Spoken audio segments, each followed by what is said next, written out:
I want to spend a little time on what the current left wing of the Democrat Party is throwing a fit about. And it is, we all remember the parental rights in education bill, which they tried to call the Don't Say Gay bill. And then Ron DeSantis had those memorable exchanges with reporters where they would say, what do you think about the Don't Say Gay bill? He's like, well, first of all, nowhere in the bill does it even say the word gay. It's about sexual orientation and sexual orientation indoctrination, and particularly around transgender issues. Like, do you need to talk to third graders and second graders about transgenderism? Right. And in Florida, they say you don't need to talk to them about that. Well, now they're looking to expand this. There's a big mandate for Republicans in Florida under Governor DeSantis. We all know that. And they're looking to expand it perhaps all the way up to 12th grade. So no grade school through high school indoctrination discussion. And we can get into some of what those details are. Clay, unsurprisingly, the Democrat left is completely freaking out about this. AOC saying, this is clip 5, it's fascism. They are asking the Republican Party to keep culture wars out of classrooms. Our children need urgent and aggressive educational solutions. The American Library Association coming out against this Republican proposal. When we talk about progressive values, I can say what my progressive value is, and that is freedom over fascism. Can I just say, Clay, this Democrats are going to lose on this one. Trump and DeSantis should lean in on this one. That's what I see happening. It's not even AOC. I watched some of the reactions to this on the House floor, and let's play a couple more of these because some of these people have completely lost their minds over this. Like Hakeem Jefferies, I think we have this audio, says that they don't want kids to learn about the Holocaust, which is pretty crazy to even argue based on any of this. This is cut 8. Listen to this. Extreme MAGA Republicans don't want the children of America to learn about the Holocaust. But what? That is completely made up. First of all, we had nothing to do with creating the Holocaust, right? Like, we actually rescued everyone who was a victim of the Holocaust by and large in Germany and all throughout Europe when we liberated that entire continent from Nazi control. But this is just so unhinged. So, and there's another one of these that I thought, this is crazy. Here's Hakeem Jefferies again saying, and again, I think this is important, and I would encourage anyone who is a Republican staffer, anyone who is a congressperson, senator, the way this conversation is taking place with the idea of bans, we're not banning anything.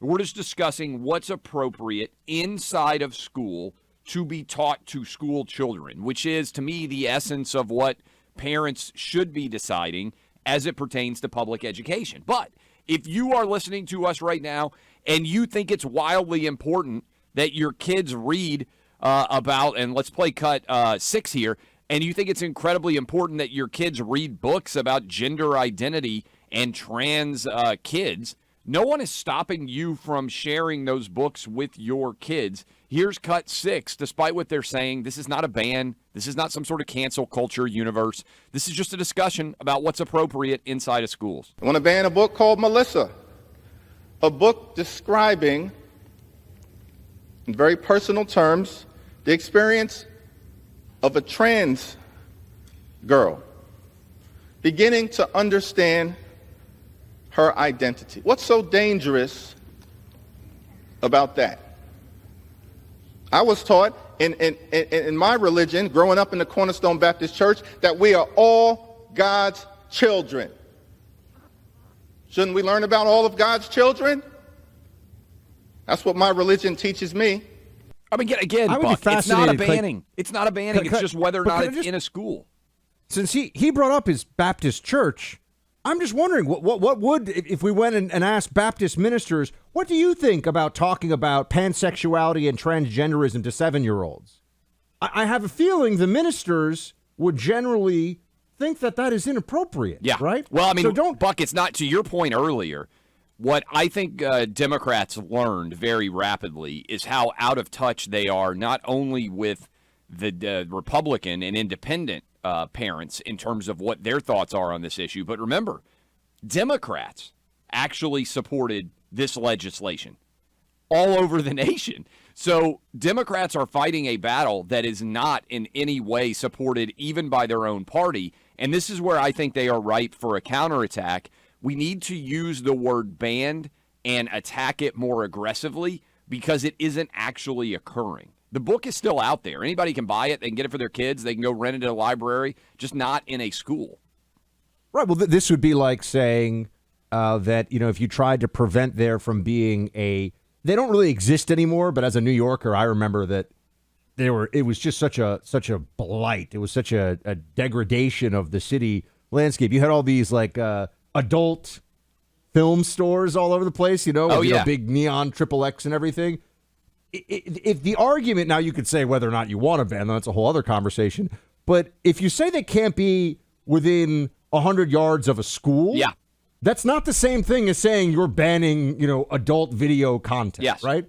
But their entire argument here hinges on a lie when it comes to the ban, which is why they're pushing so hard, which is why the media is so collective on this issue. They're all working with one voice as much as they can because they're going to have to convince the public of something that is just flatly untrue. This isn't we think this is better for this, they think this is better for that. They're lying about what's happening so they can stop the real thing that's happening. And that's what I think we should also focus in on a little bit, Clay, which is the indoctrination of kids into what does seem increasingly to be, obviously, a transgender ideology cult. I mean, when you have little kids who are being told that they're going to be treated specially, that they're going to be elevated, small children who do not possess the cognitive ability to think through this stuff, nor the life wisdom to understand the long-term impact, and you have adults who want to be seen as heroes by their leftist peers, why do they want to go after young kids so badly? Why do they want to have Drag Queen Story Hour? Why do they want to have these, drag shows for small children? Because they want the indoctrination to start before fully formed minds are actually what they're dealing with. And that is where people have said enough is enough, including Democrats in Florida, by the way. Democrats nationwide. And that whole drag queen or drag, whatever it is, drag shows, I can't get out of my mind the way that the reaction is. And I think men out there, white, black, Asian, Hispanic, I think if you're a Republican, Democrat, Independent, you totally get this. Because if you watch, Buck, all those viral videos, it's always moms, by and large, going to these drag shows with their little kids. And I think it makes men cringe because a lot of men automatically think, okay, if I took a kid to a strip show, this is not even borderline level behavior. And we talked with, I thought Carol Markowitz did a really good job of explaining the rationale in her mind for what's going on. It's that so many of these women have been convinced that they have to be all in every degree on the LGBTQ plus whatever it is agenda, that they've lost their ability to make rational decisions. Hey, I don't know that the 4-year-old needs to be walking around with dollar bills, putting it in the G-string of a transgender individual, just like they shouldn't be doing that if it were a normal strip show. Like dad's out there cringe because a lot of men have been to strip shows before. And the idea that you would take a kid to one of those for a heterosexual woman who was walking around in pasties and a thong is so crazy. Yet for women out there, these drag shows, it's become commonplace. And to your point, it's just such a strange and outlandish direction to go that I think a lot of people out there are caught totally unaware because it is such a radical move. Well, because I think that first of all, what they've done, what the transgender movement now, I'm not speaking about individuals, speaking about the movement, what the movement has done is co-opt the very effective machinery of the LGBTQ plus activism, right? There's a lot of money, a lot of organizations, and so that's a useful tool for whether you're AOC or any other Democrat. You like having that on your side. They've got a lot of funding, a lot of backing, they're media savvy. But through the process of using that entity for this issue, they've convinced a lot of the Democrat base that this stuff isn't actually crazy that we're talking about. Yeah. And so they're caught in this place where they're going to lose politically at the national level if they keep doing this. So what they're doing is lying about what's happening, because the alternative is to say things that's going to hurt them nationally, or tell their left-wing base and the activist community, sorry, guys, we can't go along with this anymore. And they don't want to do that. They don't want to lose that political advantage and those funding dollars. Yeah, we'll talk about this maybe in the second hour. The track and field group worldwide has banned trans athletes. And I think one of the sort of tip of the spear related issues here is trans, that is men who decide to identify as women, being able to be involved in athletics. And it feels like, Buck, they're losing that battle. And we'll talk about it some in the second hour. But it feels like here as well, the agenda has gone as far as it can.